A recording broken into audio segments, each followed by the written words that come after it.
Yippee! Yippee! Hey everyone! Welcome back to the See You Next Thursday podcast.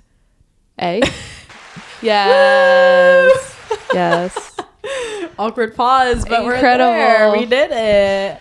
What is up? Happy February. We said that last week, but it's still February.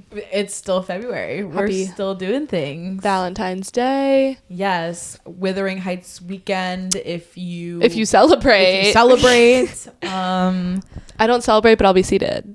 I literally am so sad, low-key. Like my butt is glued to the seat. I'm so sad. I'm very excited to see it.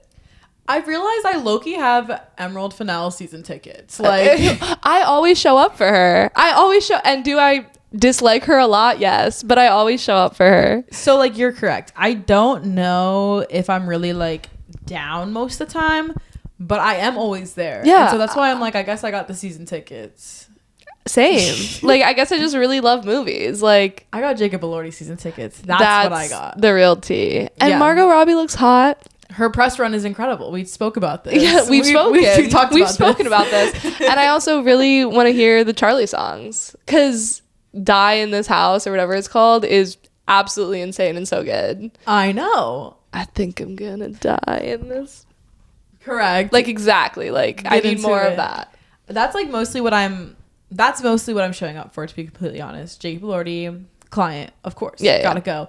But Charlie soundtrack, that may be where that's the next Brat. That is, could be. That's what she should be branding herself as. I think she's trying to. I think her having the moment, which we're going to talk about, and Wuthering Heights come out within 2 weeks of each other, or even 2 weeks, is really crazy for her. That was smart. That was she is so forward in the movie community right now. Right. Just having her toe in so many projects, and I think a teaser or a trailer for something else she was in and wrote. Oh yeah. Blanking me what it's called, but yes. She's got an array of movies coming out this year, and it's really interesting. We talked a lot about rappers last year, A$AP Rocky getting roles and stuff, and Tyler being in Marty, but this is an instance of a pop girl and EDM girl. She's clearly very artistic, also making a transition to movies, which is super fun.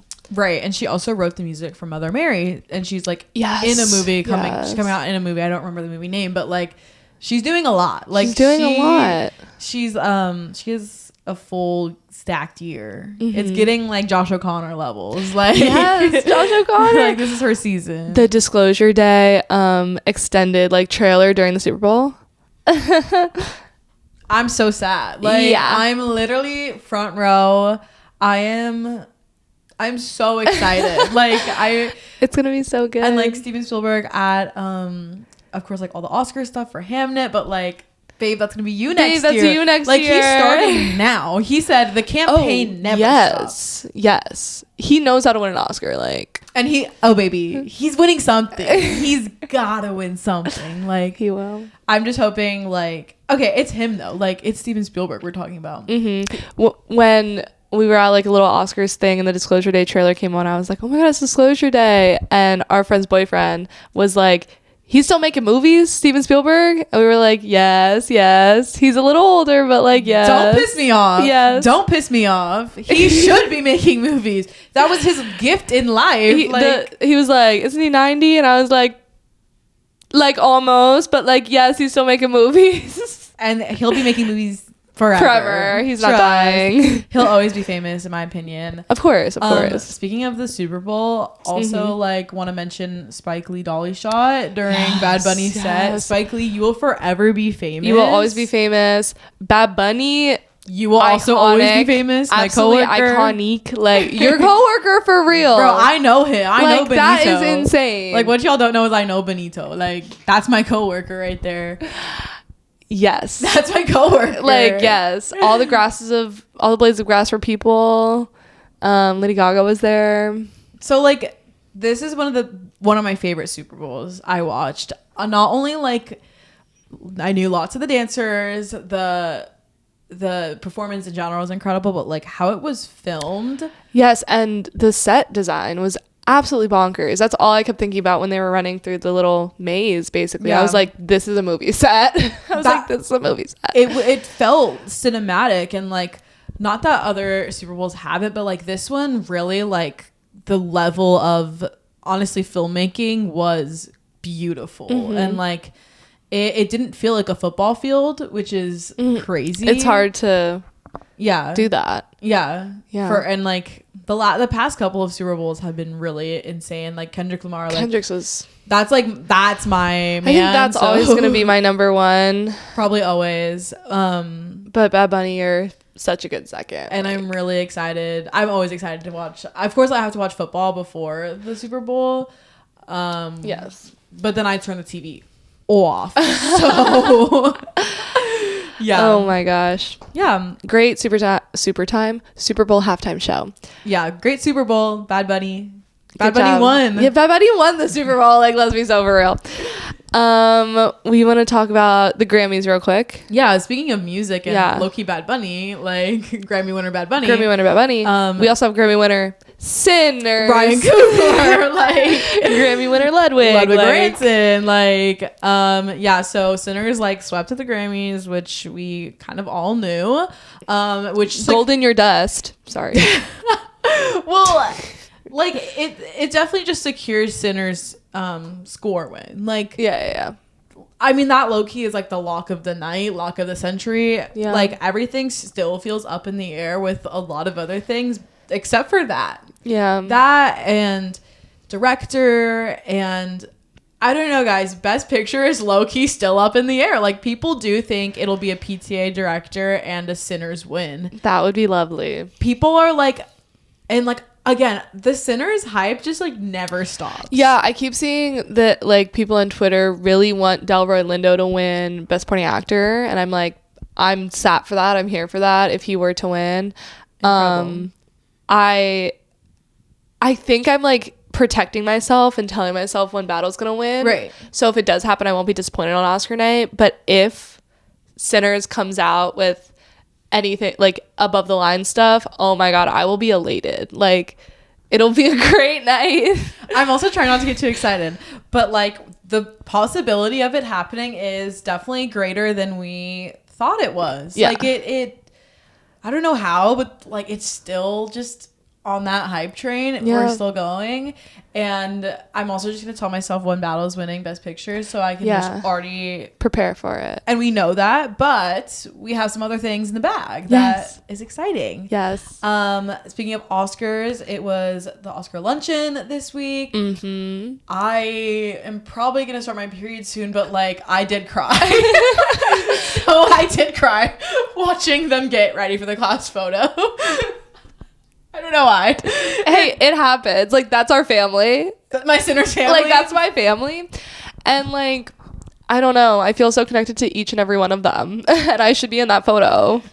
And like even like Emma Stone, I was like, That's Mother. that's Mother. And Guillermo, like right in the Oh my He gosh. Guillermo in the front.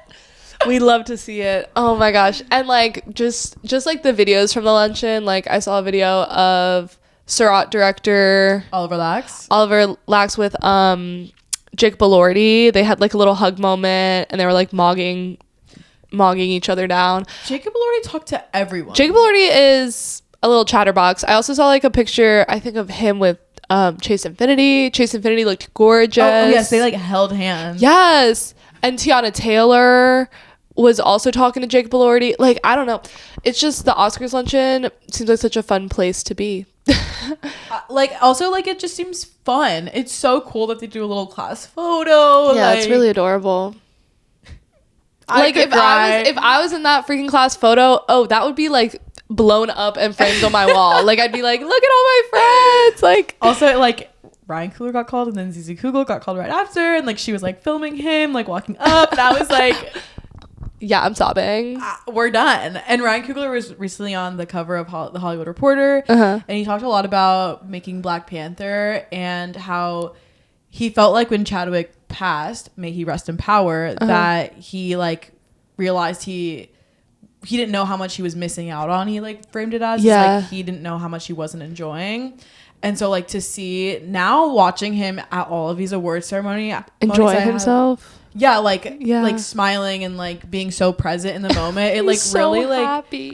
It put things into perspective for me that like he's letting himself enjoy things even if they don't like work out. Yeah. Or even if not work out, but like even if they don't like happen the way per se he wants them to. Like he's so active at the award ceremony. He's always like paying attention, always locked in, and like the entire Sinners family always is. And like it really put things into perspective for me that like he really is allowing himself to like be present. Yes. And that is like a beautiful thing to me. It's so beautiful. I love seeing him be happy, and his laugh and his smile. Like this is gonna become just like a Ryan Coogler like stan moment, but like he is just I love him so much. I'm so happy for him, and like I'm again the hype of Sinners just like will forever live on.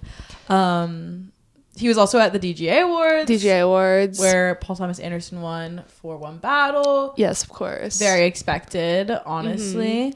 I will say, I'm going to talk about Ryan Coogler again. When he got presented with his medallion, he's really using his speeches to talk about the important things in the world. And like I really commend him for that. And honestly, it's really brave right now to speak about the atrocities happening. And I'm happy that someone's actually using their platform for that.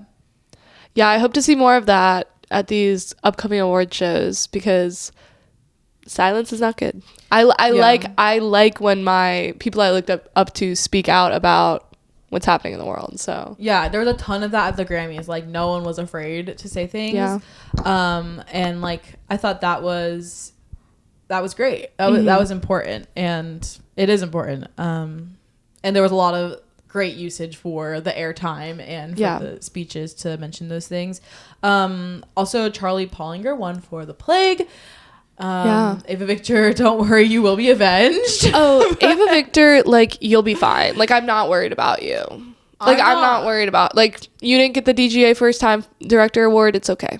It's okay because you have so much else coming your way. Well, so many people have been talking to them like at these awards ceremonies, and I'm like, yeah, it's good, and they are using their platform for good. Did you see the video of them like, oh my God, Ava Victor, you are so loved, just like fully speaking their heart about how they feel about like the deportations happening in this country? It's really beautiful to see someone stick to their beliefs and not like talk around politics. Exactly. But I did see The Plague and I really like this movie, so I think this is like a good award. Like Charlie Pollinger, like he deserved, because this is an insane movie, directorial debut, with a cast entirely made of kids, is like tough, insane. Like I can't even imagine directing these little jits like walking around. Like it's so crazy. But yeah, DGA fun. The Pit got an award, so I'm happy about that. Yeah. And Mr. Scorsese, which great documentary. We watched on you saw it, and then we watched it again on the plane ride home to California. That documentary is so good. Like if you want to feel inspired about film, Mr. Scorsese is there. I do think about it like all the time. I'm gonna say that. I need to watch the Spielberg one, honestly, but like I think a lot about it. Especially like being in New York. Like I'm like, Scorsese, you're so loved. Yeah. And lastly, on movie news, Neon released an F Your Consideration for No Other Choice. And you know what's funny? I didn't even realize that the billboard said F Your Consideration until like the second time I maybe saw it on Twitter. I thought it was just another For Your Consideration thing. And I was like, that's so weird to put that out after the Oscar nomination. I was like, why did they do that? And I just saw like the caption, like the biggest snub ever. And I was like, oh, that's really weird. They put up another billboard. And then I zoomed in and I was like, oh, this is so fun and smart. I was like, okay, I'm rocking with this. I was on a retweet like rampage the other day, and I was like retweet like, and I saw that and I was like retweet like that is incredible. Retweet, work. quote tweet, comment, like all of the stuff. I'm obsessed, honestly. And it just fits like it sucks that No Other Choice did get really snubbed at the Oscars, but it fits so perfectly with the theme of the movie. Like, of course No Other Choice would get snubbed. Like now he's got to go out and kill everyone. That's what we're doing. Trust. That's what me and Sarah are about to do. We're avenging you. Like, incredible. Yeah. So today we have a interesting slate of movies we're going to talk about, but nonetheless, let's get into it. Mm-hmm. You are going to talk a little bit about The Voice of Hind Rajab. I'll talk about it a little bit. Yeah, I watched this movie on my laptop, and I've had like interesting thoughts on this movie for a while. Like when it first got announced, I didn't really think this movie should have been made. I was like, why are we making a movie about this so recently after it happened? And like I didn't know the intentions of the filmmakers or the intentions of the producers and stuff, and I just felt really weird about it.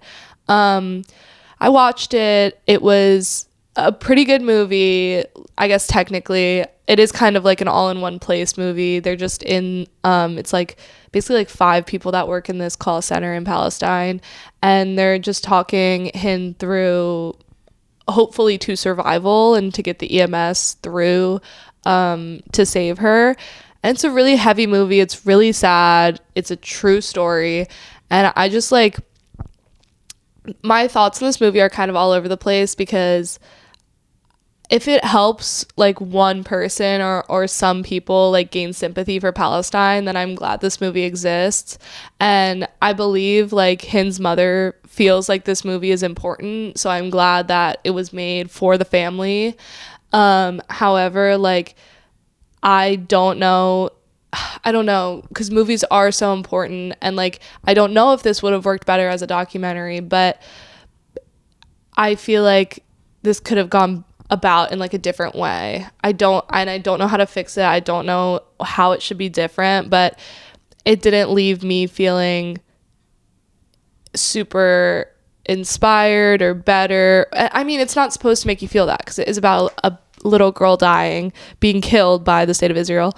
But No Other Choice felt a lot more real and inspired, maybe because it was a documentary, and Hind Rajab being like a retelling, and like No Other Land. Oh, sorry, that's No Other Choice. Yeah. Oh my god. No, it's fine. No Other Land. Hind Rajab being like a retelling of it maybe dampens, I don't know, like the gravity of the situation. And I mean, like, for people who have been educated on Palestine since maybe 2023 or even before that, like I remember when Hind Rajab died and stuff, and like to watch a movie about it 2 years later is a weird feeling. It's just really, really weird. I don't know if anyone agrees with me. I don't know if like this will win the Oscar or anything, but I'm glad I watched it. I'm glad people are making art about Palestine. I'm glad, like, I hope, once again, if this helps somebody understand that Palestinians are humans, good. Like, that's what hopefully is the message of this movie. But yeah, that's how I feel about Hind Rajab. It does make sense, because the director, Kauthar Ben Hania, I'm sorry if I just butchered that entire name, they got a Best International nominee for their movie The Man Who Sold His Skin in 2020. And then in 2023, Four Daughters, I remember, was a Best Documentary nominee. I remember that, yeah. Didn't watch it, but remember that it was a nominee. Yeah. And so this is Tanaja's submission for Best International. I was supposed to watch this for the podcast today. I unfortunately did not get around to it. It's okay. But I just want to mention it like totally makes sense as a nominee, because this director has already been nominated so many times. I don't think it's going to win Best International. This category is so strong this year, especially with the love that Sentimental Value got from the Academy, and also like if director Jafar Panahi could get on the stage to talk about it was just an accident, that would be really beautiful. And yeah, I haven't seen the movie, but I do agree with the sentiment of it being like, is this too soon, maybe? Or could this have been told in a better fashion? Yeah. And like you said, it is a really stacked category for international, and like this movie was clearly made on like probably a very tight budget. It's a very small cast of characters, and basically all in one place movie. So it's not as grand as like our other nominees, and I think the international category is so good because all the movies are saying so much, and you just have to pick the one that is resonating the most with the Academy voters, I guess. Like, that's just how it works. So Right. like I said, I don't think this will win. But Free Palestine. But of course, Free Palestine. Always. And I love seeing art made about like Palestine. It's like important to get the message out and to keep creating it as well, even if of course we have so many documentaries and things like that, there can never be enough. Yeah. Yeah. Exactly. And now we're gonna talk about the moment. So speaking of things that should have been released at a different time. Oh, eat them up. Yeah. No. Get in. No, because I agree with you. Like, say it. Okay, so The Moment, if you haven't heard, is the movie it's by Aiden Zamory, but like Charlie XCX basically created this idea, and it's all about the phenomenon of Brat and just the phenomenon surrounding the Brat album that Charlie XCX released. I sound like I'm an old person talking about this. But like I want to remind the audience that we were there for that. Like, we existed inside of Brat Summer. We loved that album. We loved the remix album. Like, yeah, we are also the 1975 fans, so we have like close connections to Charlie. Like, that's our sister-in-law. No, literally. So, and I know like some people have been there definitely before us. Yeah, like so, Charlie stands like do not come for us, but she's been on my radar.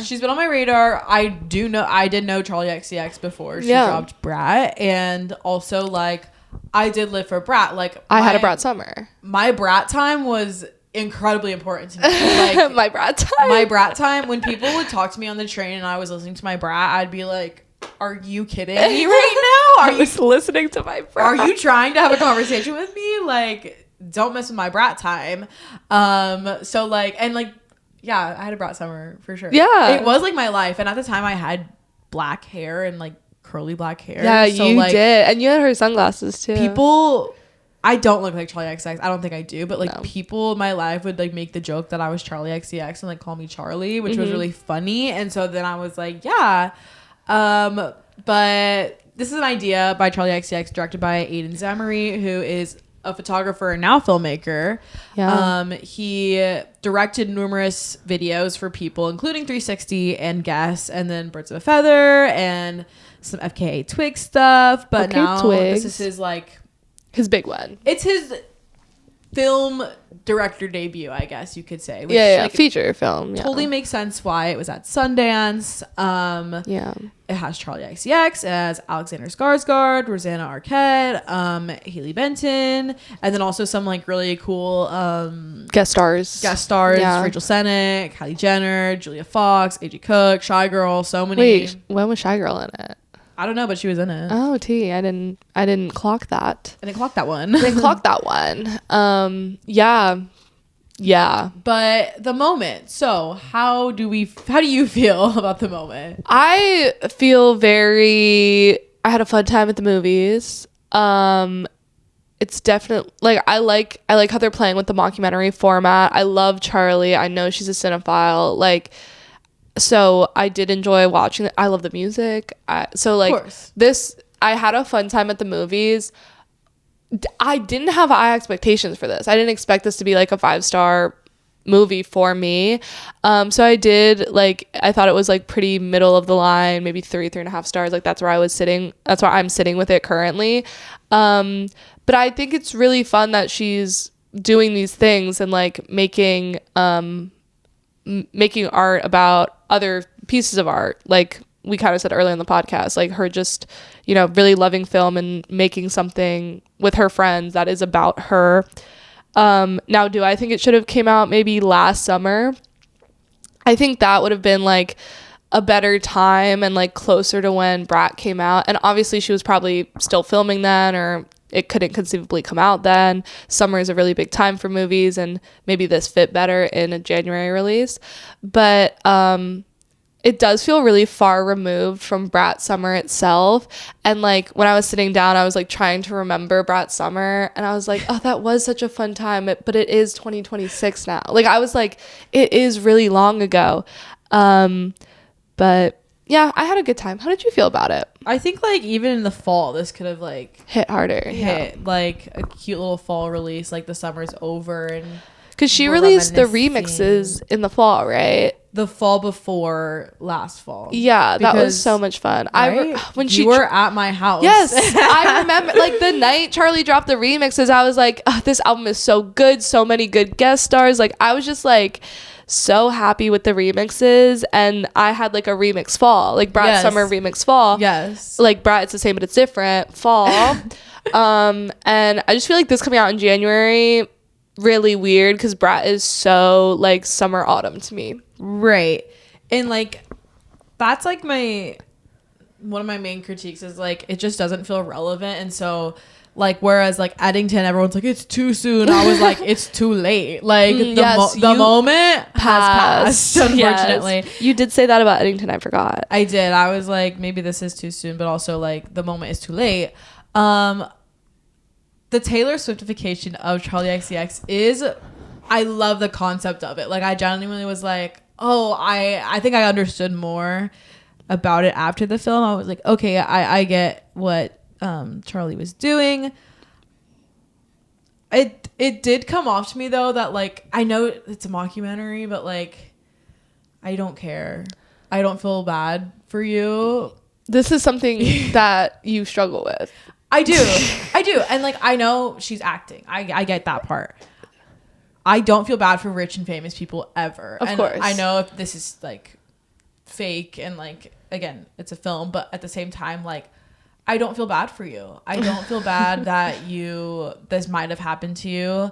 I also don't feel bad that all this stuff is happening. You have so much money. You don't care that she crashed the bank with her Brat card?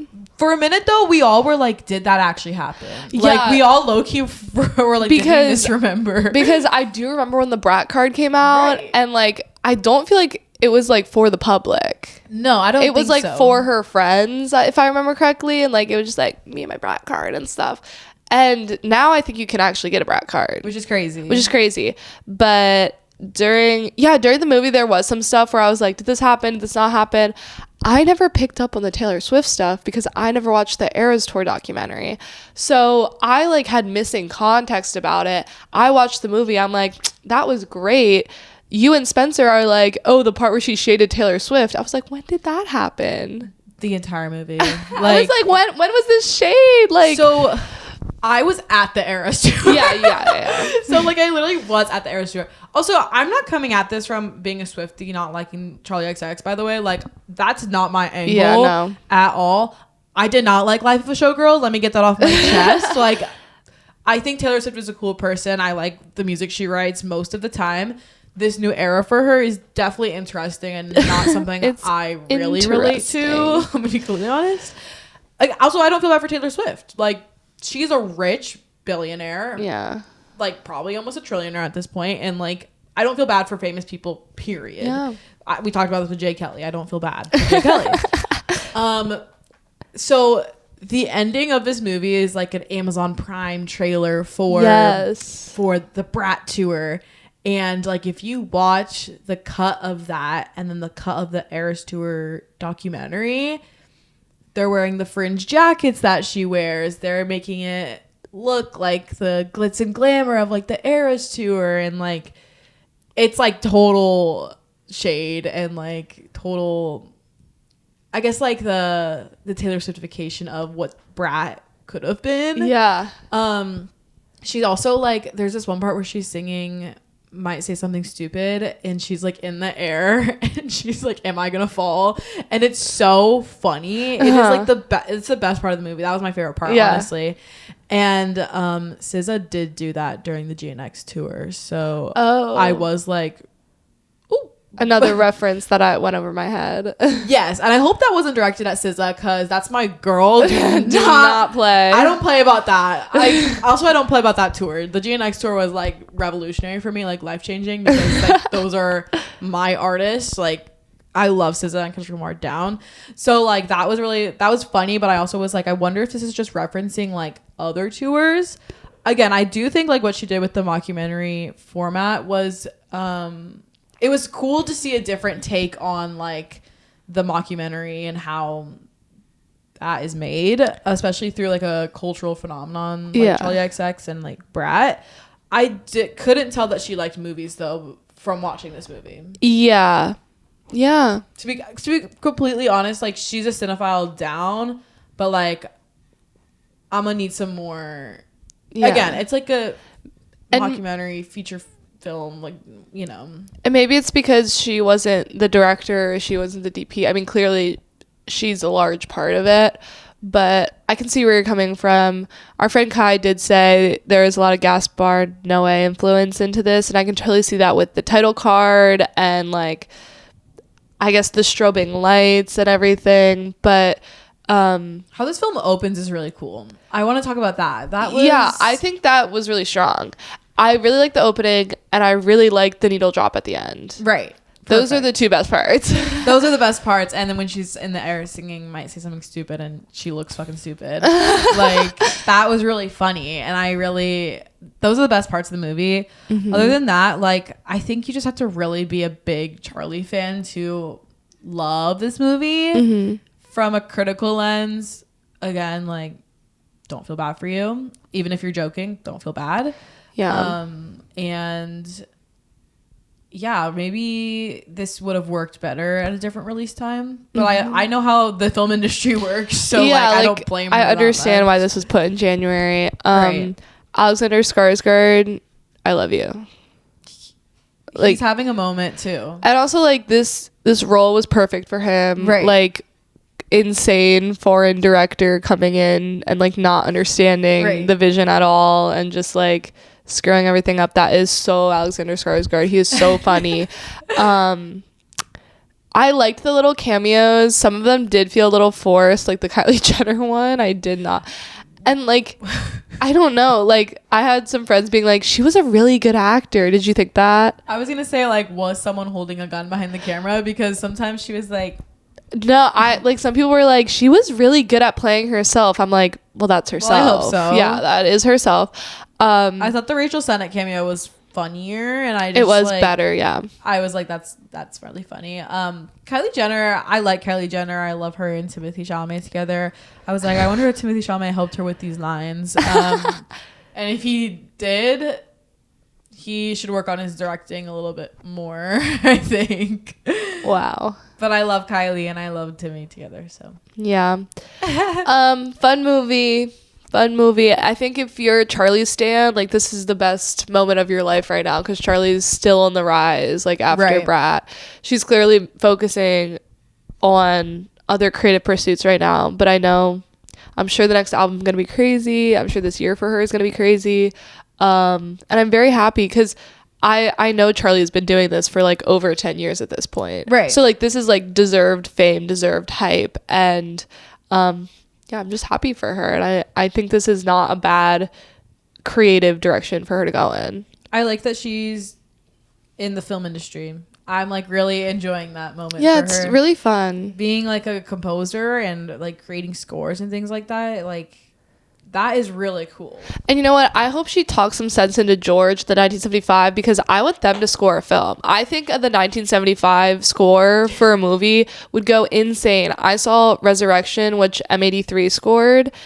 That was beautiful. And we know how the 1975 can do ambient sound. Like, that would be so crazy. So, yeah, Charlie, I need you to talk to George about that. That, like, low-key would, like, ruin my life, I think, like, that movie would become my life. If the 1975 scored a movie and it was good, like, I don't know. I can't think about it. You used one of their songs one time for one of your short films. Of course I did. That, honestly, I was like, wait, we're on to something. No, literally, because, like, their instrumentation, their production, like, they're even, like, they have, like, random little EDM songs in their albums. I know you know. So, like, I think if they got together with a director that we loved and there was a movie about us, like, about something, like, about girls, like, and then I just never have scored it, it'd be over for me. We'd be done. It'd be done. Like, that would be all 4 of my 4 favorites in Letterboxd. Because, like, what? That is, like, I need that. Who do we have to speak to? No, literally, like, I don't know. Joachim Trier in 1975. Don't even start, because that would be insane. That would ruin my life. That would ruin my life, guys. Oh my god. I'm just cooking over here. Like, we're just cooking over here. Don't mind us. We're literally steaming from what we're thinking. Trust. Okay. let's go to a completely different direction. I guess maybe Still EDM sound, music, yeah. like sound. The movie Sirât was released in Wide, which is low-key like the reason we're here today. Not that February hasn't been great, because this weekend in February, this is the weekend of Wuthering Heights, but so many movies came out this weekend. Nirvana, the band, the movie, whatever. I am so incredibly excited to see that. Yeah, me too. I am like, I have no idea what it's about, and that's how I'm going into it. It's about going back to 2008, and honestly, I'm so excited. Also, like with the 2016 trend like going around, this movie is perfect for this time. Also, it's by the directors and creators of Blackberry. My Letterboxd score might not reflect that I like Blackberry, but like when now the person I am today, Blackberry is like 4.5 stars for me. I love that movie. I wanted to watch that movie after it came out for like a year and a half, and I just never put it on. You should watch it. Yeah. I love it. I'm excited for Nirvana because the promo has been so insane for it. So fun. But again, I really do not know anything about it, so I'm truly just gonna like go in blind. I'm very excited for that. And Wuthering Heights is obviously coming out. I feel like there's something else too. Go if y'all care. Go with the animated movie with Caleb McLaughlin. You know what? Love Caleb McLaughlin down. Also, John Bellion has a song in that movie, so I might have to go see that. Also, I think next episode a crazy double feature would be Pillion and Wuthering Heights. I really want to see Pillion, so I'm down. I want to see Pillion so freaking bad. Yeah. So I attempted to see Pillion a couple months ago, and that didn't work out. So I'm glad it's going wider. Yeah, I am like incredibly excited for this weekend of movies. Sirât came out last week. I saw this at the New York Film Festival, as we discussed months ago. Yes. It's directed by Oliver Lax. Can I tell you something I learned? Yes. It's pronounced Oliver Lache or something. That's how the Q&A moderator was saying it. It's like Oliver Lache or Lache or something. Oliver Lache. I think, guys, sorry. Like, I don't know. At least we know the name. Yeah. Because most of the time we don't know the names of these people. I'm gonna call him Oliver. Director Oliver. Director Oliver. He won the jury prize for his movie Fire Will Come at the Cannes Film Festival. Mm-hmm. He also had a premiere, You Are All Captains, premiered at the Cannes Film Festival. And he made a film called Mimosas. This is his... I'm not going to say that. I don't know what film this is for him, but from what I've written down, this like makes sense for him. Mm-hmm. He's a first-time Oscar nominee this year, which is really exciting. Through the grapevine, I went to the Q&A. I was unwell, so I dipped before Mr. Oliver could speak about his work. From what I heard is he was very pretentious when he was talking about his film, and then like the vibe was very displeasing. But before I saw the film, he said that he wanted to make a film that was like the last movie he'd ever make. Yes, I saw it this past week with my friend Gabe. There was a Q&A after with him, and my only preconceived context of him was that people on Twitter think director Oliver is hot, and I heard from New York Film Festival that he might also be pretentious. And it was really funny because in the Q&A itself, he did mention himself being pretentious multiple times, so that was hilarious. The movie itself, wow, the sound is actually like deserve the nom, like really good stuff. The context of the movie itself is when like I run into some issues. I love this band of characters though, like this ensemble of like seemingly just like real human people that aren't actors. He mentioned in the Q&A that these are like some of his friends that he casted. I was like, that makes so much sense. They are so grounded in reality. They are so like incredible, just normal people. So I really love this ensemble he created. Also the main guy, Sergio Lopez. A great actor, like absolutely insane actor. He has to deal with so many different types of grief in this movie, right, and like shock and like terror and sadness. It's just like he's really acting his butt off in this movie. But yeah, I had a pretty good experience. I think I did maybe fall asleep for like 10 minutes in the middle. I don't know how, but That's crazy. I don't know how, but I think that happened because That's I woke up and I was like, I don't know how this person got here, but I'm gonna keep running with it. But I don't think I missed anything super important. And yeah, let me know when we should get into spoiler territory for this movie. We can get into it now. I mean, I saw this way back when Sergio Lopez and Oliver Latch walked on stage. I thought that Sergio Lopez was the director, and then when Oliver started speaking, I was like, oh my god, that's the main character. Yeah. This cast feels very unconventional. I love the ensemble, and to hear that they were like his friends is incredible work. I love to hear that.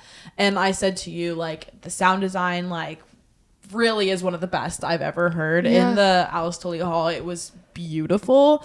This score by, I believe, Kang Dig Ray is how you say their name. I'm so sorry, I might have butchered that. I listened to that score a lot back in October when it came out. I love the score for it. And the walking across there's this part in the film where they walk across landmines. The sound for that was like literally, people were laughing their ass off in the screening that I went to, and I also was laughing.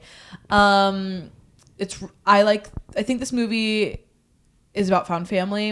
I think it's about the power of sound and movement and music, and I latch onto that a lot because my life is around dance and movement and the power of that, and found family is a very important theme, and also in my life as well, just because, you know, gay people, found family is like the most important thing we have. There's a lot of gags in this. I call them gags because, like, I don't know if I mess with killing kids.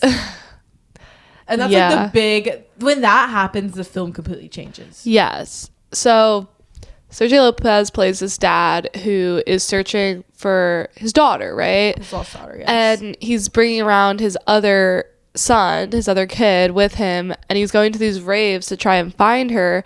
We never get conclusion about the daughter. We never see her. We don't know if she's out there. Like, it's kind of a really mysterious figure and not what the movie's about. You think the movie is about the daughter. It's not about the daughter. About halfway or a little over halfway into the movie, I think, is when they're going up this really steep cliff to get to the next rave, and the car like gets out of park and rolls off the cliff with the kid inside. And the dog. And this moment is crazy because, like, not that you're expected to happen, but right before it happens, the kid is like running around the side of the cliff, and the dad is like, get in the car so you don't fall, get in the car. And you're just like, I knew what was about to happen. Like, I knew that kid was gone. And so, like, when that happens, and luckily they, like, I think it's good that they don't show the body. I think it's good that they focus on the response of the father and, like, the other characters supporting him in that time, because that clearly was, like, the most insane thing that could possibly happen in that moment. But then that does change the trajectory of the movie, because now you're down one car, you have this man who has lost both of his children, not just one, with you, and these guys just want to rave. Like, they're trying to be there for him, but, like, they want to rave. They go out into this unknowingly minefield, start dancing. People start blowing up. Like, the last words of one of the people is like, let's blow this place up, and which is the most insane thing you could possibly put in your movie. Let's blow this thing up, and then you blow up. Like, like,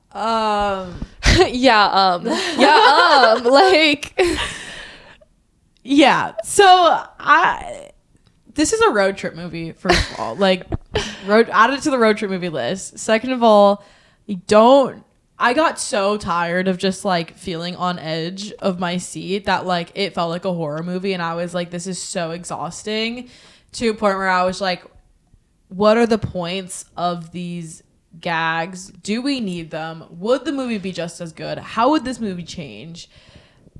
It's conflicting, and I see why people don't like it, but there are, like, you can't deny the filmmaking and, like, the really powerful themes of, like, grief and found family. So I like really grapple with it a lot. Like I struggle with this one. Yeah, the movie ends with like there's 3 survivors, like the dad and 2 other members of like the rave group, and they make it past the minefield up to the rocks and they get on a train. I don't know where this train goes. Does this train go to the rave? Like, does this train take them back to home? Like, and like you have written down like what happens after the movie. Like, that's kind of how I left feeling the movie. I was like, I kind of want more, or maybe it's leaving me feeling unresolved or something. But I was like, where's the daughter? What happened to her? Is this guy okay? Or is he gonna kill himself because his 2 kids are gone? Where I wanted to see the next rave, because I had so much fun at the rave in the beginning of the movie with just like everyone dancing in their own ways in the desert, the big speakers being plugged in. I freaking loved the beginning of this movie.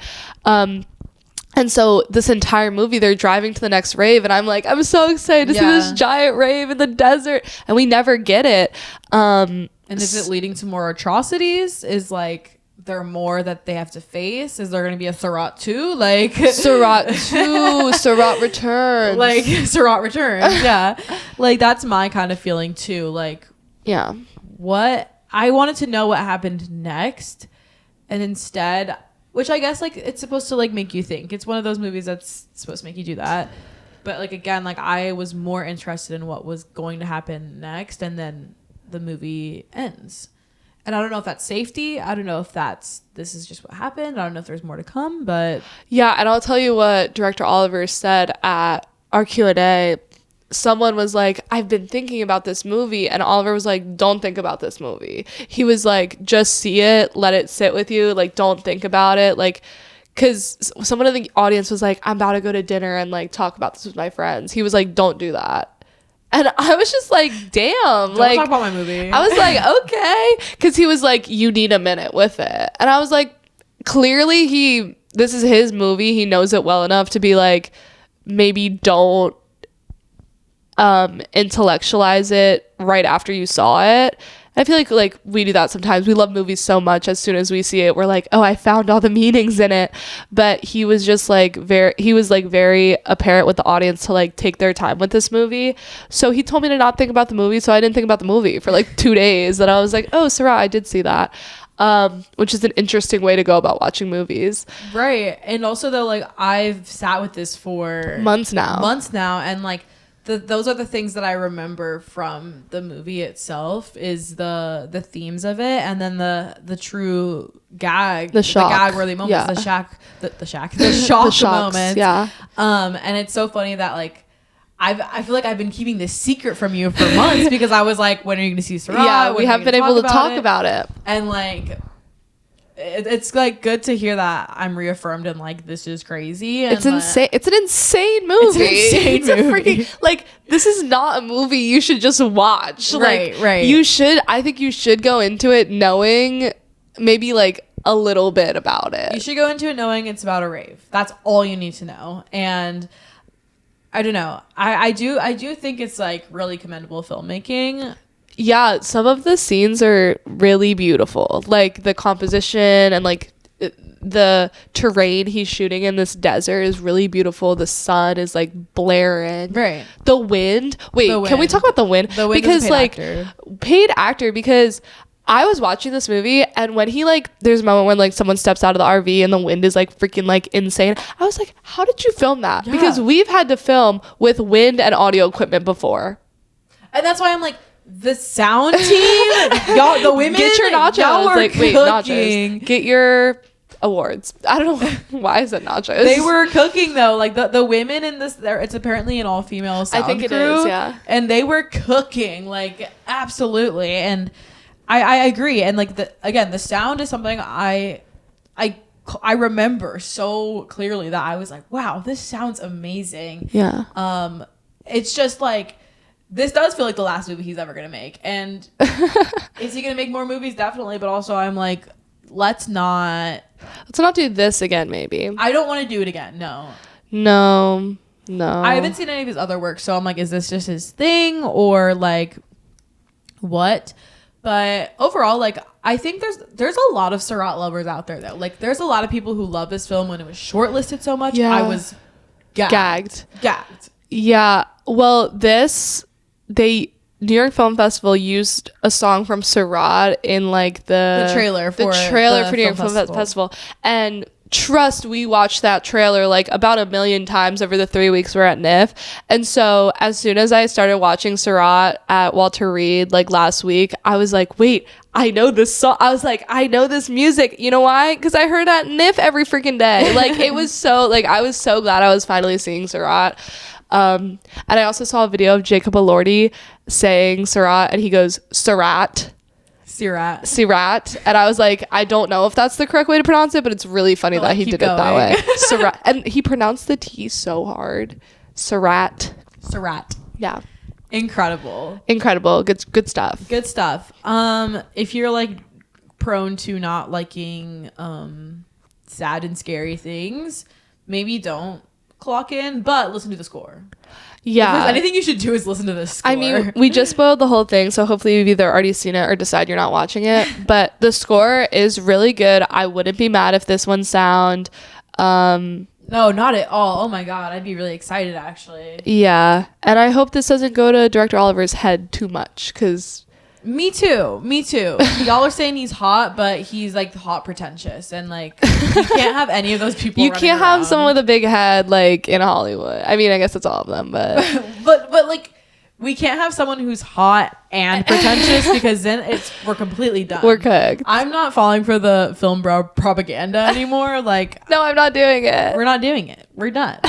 So yeah, maybe he's become a little more gracious though. I hope if he gives the speech on Oscar night, I'm very excited to see what that speech entails. I hope the female sound designers can give that speech as well. But if Oliver Locks is up there, I'm interested to see what he has to say. I will say so many shortlists for this was like really gaggy. Like for casting. Yeah. Crazy, but also okay. I'm kind of here for it. And to see Sirât show up so much, I was like, is this getting a Best Picture nominee? Yeah. I really never thought about Sirât getting a Best Picture nominee, but I didn't think it would after the get short in, list, it was very much so like, oh, this movie is more beloved than I thought. Yeah. So many people attached onto this more than I did, so. True. But yeah, good luck to you, Sirât, at the Oscar. Let us know what you thought if you saw Sirât, if you saw The Moment, if you saw Voice of Hind Rajab. Yeah, let us know. Yeah. Lots of new stuff coming in the upcoming weeks. And the Oscars is very soon. Yes, so we are so pretty excited for the Oscars. Get excited. Yes. Wuthering Heights coming soon. Wuthering Heights. Go if y'all care about Go. Yeah. Well, yeah, you guys should go so we can discuss in the comments, because I have a lot of Emerald Fennell thoughts, and I think this movie will help cement some of those thoughts, because like she's had 2 movies out, right? I have lots of thoughts on those 2 movies. If I like Wuthering Heights, I might have to change my entire personality. That's how like nervous I am about this movie. That's so real. This movie is the one that secures the season tickets. Yeah, it could change the game for us. It could, or for me, like it either solidifies what I already think, or I'm a new believer. Or it changes what I think. Yeah. But the Charlie score, Jacob Elordi. She tried to get me. She's trying to get everyone. She's trying to get me. She's trying to get everyone. She tried to get me with Saltburn. Didn't work. Now she's trying to get with Wuthering Heights. That was tough. That was a rough moment for us Emerald Fennell season ticket people. That was rough. That was really bad. And I'll discuss it more next week. You know what? I had so much fun. But like, we'll talk about all Emerald Fennell stuff next week. We'll talk about the feelings of that stuff. So yeah. Well, thank you guys for listening. Thank you guys. Comment, subscribe. Of course. And we'll see you next Thursday. See you next Thursday, guys.